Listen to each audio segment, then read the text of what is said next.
You know what I noticed? Negative content on the internet seems to do so much better than the positive stuff.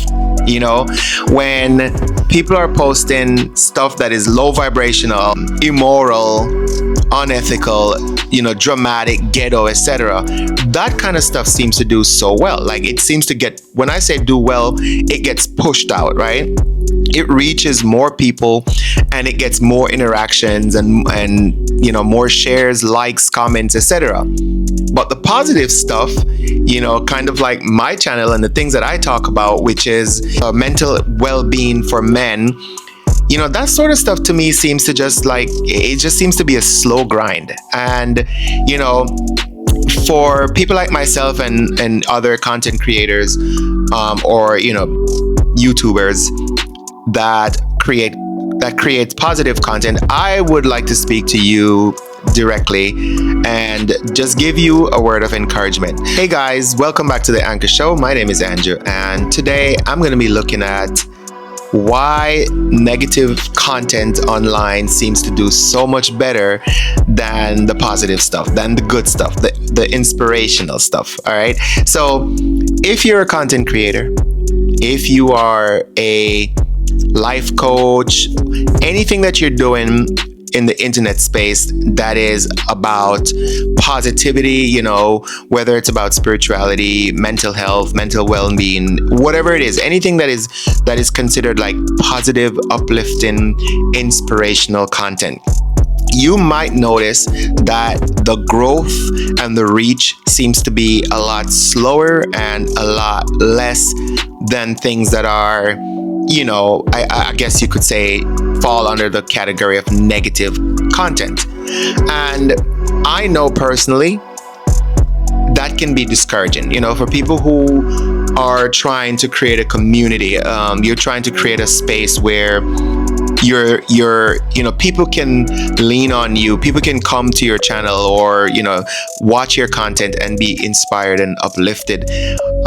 But you look and, you post and your views is like less than 10 or less than 100 or whatever, that can be absolutely discouraging. But one thing that I want you guys to keep in mind is that when you're trying to build a community, growth is typically slow. That's just what it is, it's just typically slow because you have to develop trust. You have to build trust with your audience. And trust is not something that comes easily. It takes time.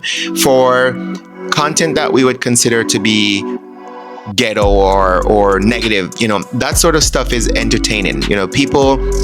People, they're not attached to the creator. They're not attached to whoever is posting that content. They just want to watch, interact, keep it moving, right? Our attention span nowadays is so super slow, and it's so much content and information that's coming to us at a fire hose pace. So it's hard to really grasp onto anything. And so on the flip side to that, for the positive stuff, there's also a lot of people out there that's pushing out so-called positive content, right? And let's be honest, some of these people are baseless. Some of what they're saying is completely baseless. They're just there talking. And so that's where the trust comes in. In order for people to believe in you as a person, as a content creator, and believe in the information you're putting out, that's going to take time. The type of trust that is required does not happen overnight. It will take time. And also, if you're on YouTube, I know that's something that I've heard a lot of creators talk about as far as the algorithm. Consistency is number one, right? You must remain consistent, but you also have to be patient and persistent, meaning, you can't expect after 20, 30 videos to blow up and become, the next big thing on the internet. Now, there are some folks who have achieved that milestone. Like, for example, I don't know if you guys are into soccer, but for those of you who are a soccer fan, Lamine Yamal, the next big name in world football, he created a YouTube channel like a week or two ago, posted one video, and from that one single video, this guy gained over 1 million subscribers, and I guess millions of views. But that's the exception to the rule. He's already a superstar, right? So for the non-superstars like you and me that are trying to build something from the ground up, and we're trying to gain trust from the world, from strangers, right? It will take time. It will take time. So if you're feeling discouraged, if you're feeling like, man, this is not working out, man, I should just quit. Don't quit. Do not quit.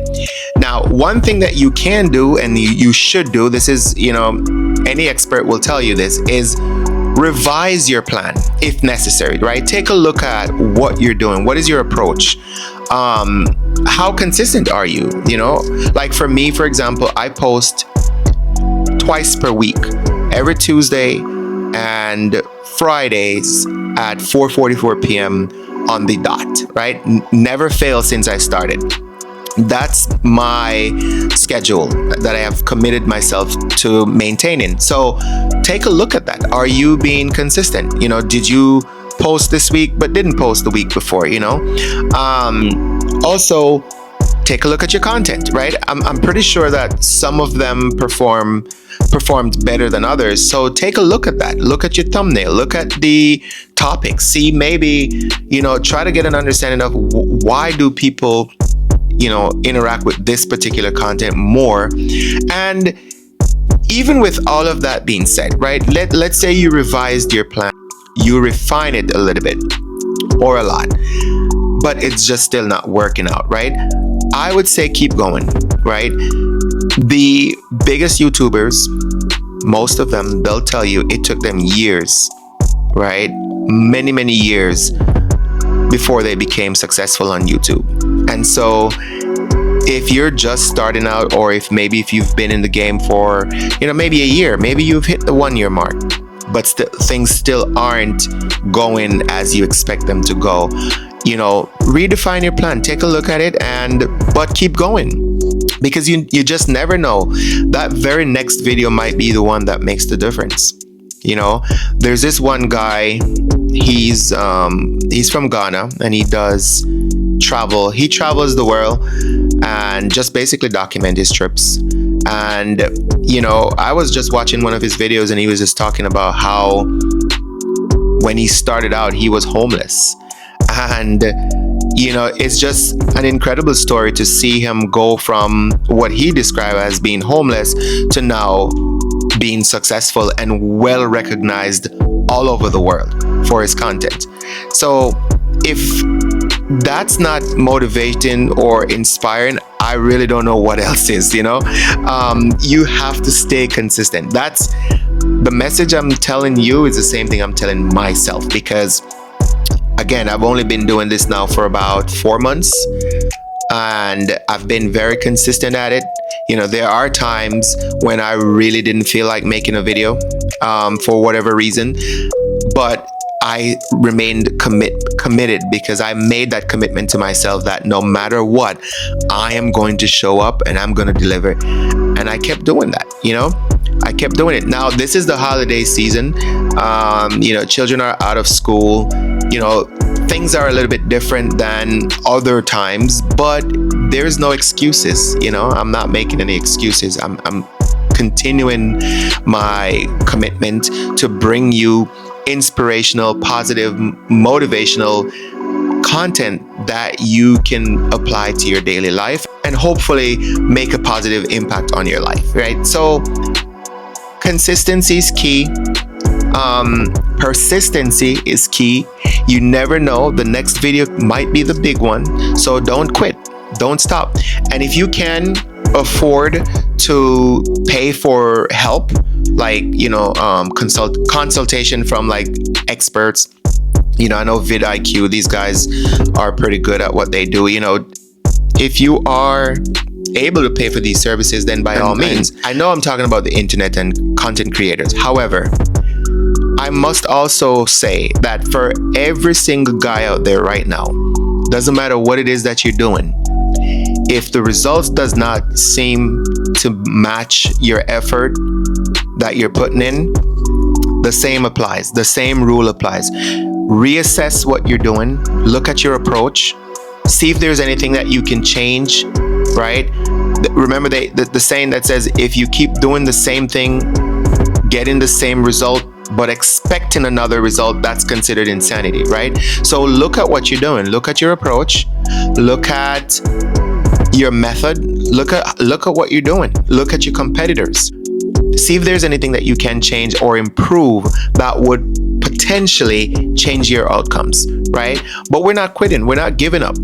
We're not giving up. As we get ready to step into a new year, I mean, let's be honest, a new year is just like another day. But a lot of us put a lot of emphasis on new year, new beginnings, right? So from that perspective, as we're getting ready to step into the new year, right, let's step into the new year with a positive attitude and with the mindset of, you know, we're going to be persistent, we're going to be consistent, we're going to continue to work smart, we're going to continue to work hard until we achieve our goals, right? There's no quitting. The only time we quit is when we're dead, right? We're not quitting. We're going to keep fighting, we're going to keep pushing, we're going to keep doing what we need to do in order to achieve the goal that we set out on achieving, right? And you never know, man, this year might be your year. This year, your big break might be right around the corner. So don't be discouraged. If you are, just understand that it is a part of the process. You know, before I wrap up this video, I'm gonna mention Usain Bolt because his story is also very interesting, right? This guy runs the 100-meter dash, the 4x100 meter relays, and the 200-meter dash, right? These are all sprint events. The longest race is the 200, and that lasts for like less than a minute. The training that he does in preparation for less than a minute of running in a race it takes months, it takes years, right? The Olympics is every 4 years, and it takes a lot of work, commitment, and dedication and discipline. And he's the greatest sprinter because of all of those things that he incorporated in his daily life, right? And I'm pretty sure it wasn't easy. All that you had to work that hard just to come and run for a 9 to 10 second sprint, or a 40-something, 30-something second sprint in the 200. But he did it. And that's why he's the world's fastest person alive. So I say that to say, the work that we put in behind the scenes sometimes does not equal or does not reflect the results that we're getting, right? It's not balanced. But that is not a sign for you to quit. You can be frustrated, you can feel discouraged, you can feel like you want to quit. That's okay. These are just feelings. You don't have to adhere to them, right? Do not quit. Do not quit, right? You can pause if you need to. You can seek help if you need to. Reassess what you're doing, but don't quit. All right. So that's where I'm going to end it this time, guys. Now, I really hope that if nothing else, I give you a little bit of reassurance, or at the very least, I get you to think a little bit, right? Because that's my goal. If nothing else, I want you to think. I want you to look at things from a different perspective than your own. And, you know, at the very best, I hope to have inspired you and have given you some sense of like purpose or reassurance as you are getting ready to close out this year and enter into the new year, right? So guys, until the next video, let us continue to grow, evolve, and transform into the best version of ourselves. Peace.